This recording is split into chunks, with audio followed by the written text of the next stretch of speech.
Ladies and gentlemen, welcome to the Rogers Kakasungura YouTube channel. A big thank you for the support you're granting this platform. It's a milestone we are making from 1 subscriber to 150,000. That is a great milestone. Let's continue building this platform. This is the only platform where you get information and where we call it as it is. We are at 150,000 subscribers.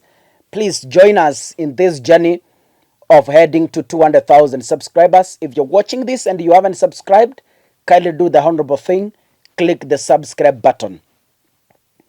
Albert Ojang, the young man from Migori who was arrested in Ohama Bay and was killed on the night of Saturday and Sunday, was a teacher in Voi, according to information. But it seems that he had been carried away with blogging, and that is where his heart was. And what killed Ojang is not teaching, because he had left where he's a teacher and traveled to the village to go and visit his father, that is the family, his wife and the parents. Unluckily enough, he met his untimely death. So what killed Ojang is not teaching. What killed Ojang is blogging. The whole of yesterday, I've been listening to debates in the Senate and in the National Assembly, and I saw a number of members of parliament being emotional. One of the members of parliament is Okech. Maybe I'll do that analysis later on.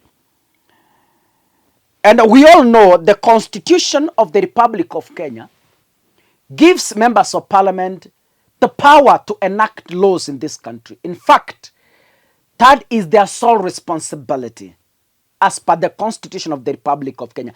The work of members of parliament is oversight and legislate, period. The rest is just fun. Now, Wetangula is the Speaker of the National Assembly. He directed the administration and the Ministry of Interior, led by Kipchumba Murkomen, and the Internal Security Committee Chairman, Gabriel Tongoyo, to produce a report to the killing of Albert Ojang within the next 48 hours. During the session in the House, Wetangula had contented a myriad of grievances from MPs who joined the country in condemning the gruesome murder. Ladies and gentlemen, the National Assembly is giving the executive 48 hours. So since yesterday, I think we are close to completing 24 hours. So we have another 24 hours. But then I have an issue with our members of parliament, as even they call on for expeditious investigation into the matter. But I have an issue with our members of parliament. MPs are now shouting and calling for justice. But do our members of parliament understand that still the weight of this matter rests on their shoulder? Do they know that? We can speak out here. Politicians can speak, including them. But the whole issue narrows down again to the responsibility of the National Assembly.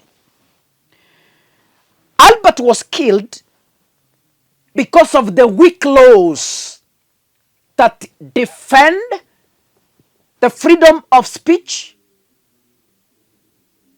and the freedom of those who are the voices on social media. There is a gap between those laws. Ojang is being killed because of belonging. Do we have clear laws enacted by the same members of parliament that give way on how a blogger should be treated after and before the arrest? We do not have clear laws on that issue. The Cybercrime Act we have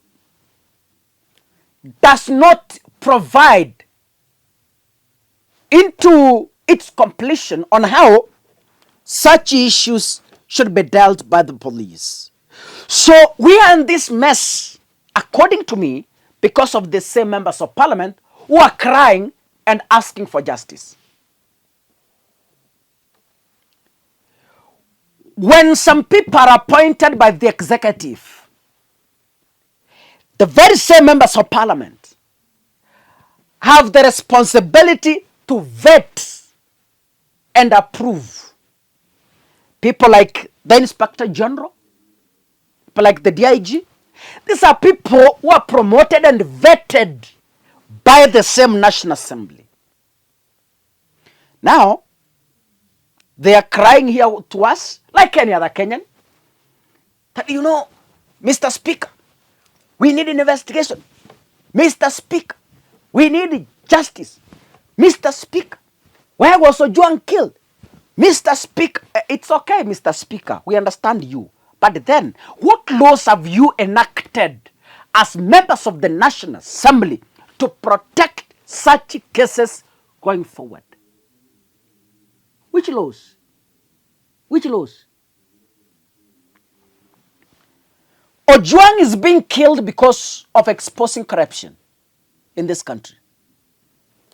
With all due respect, our members of parliament, what laws have you put in place to fight corruption? Because nowadays, you steal 50 million, you go to court, you are given a cash bail of 3 million. You walk away with clean 47 million. In Kenya, corruption is business.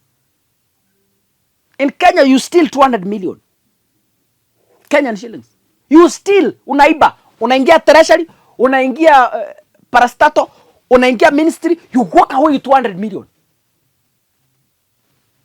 Unapelekwa kotini, EACC inakukujia, inakukamata, unapelekwa kotini, alafu unaachiliwa kwa dhamana ya milioni 30.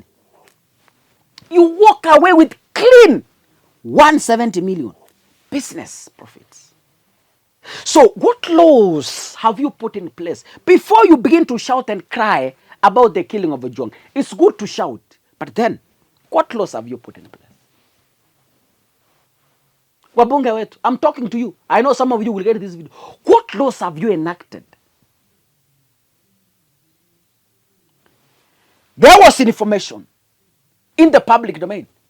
Ojang is not the author of the information that is killing him. When there was this message on the public, as members of parliament, what did you do? Mumesikia mdosi fulani wa polisi anapokea 100 million kila mwezi.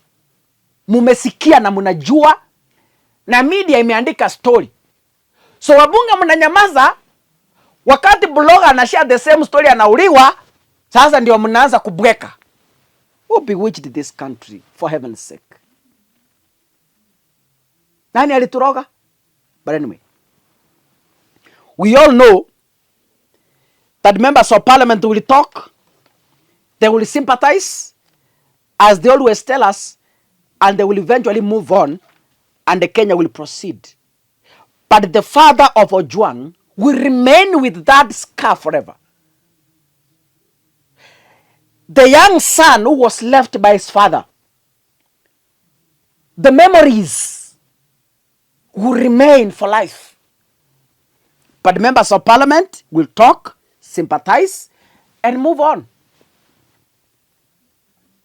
God bless you. See you in the next episode. Asanteni sana wa Kenya.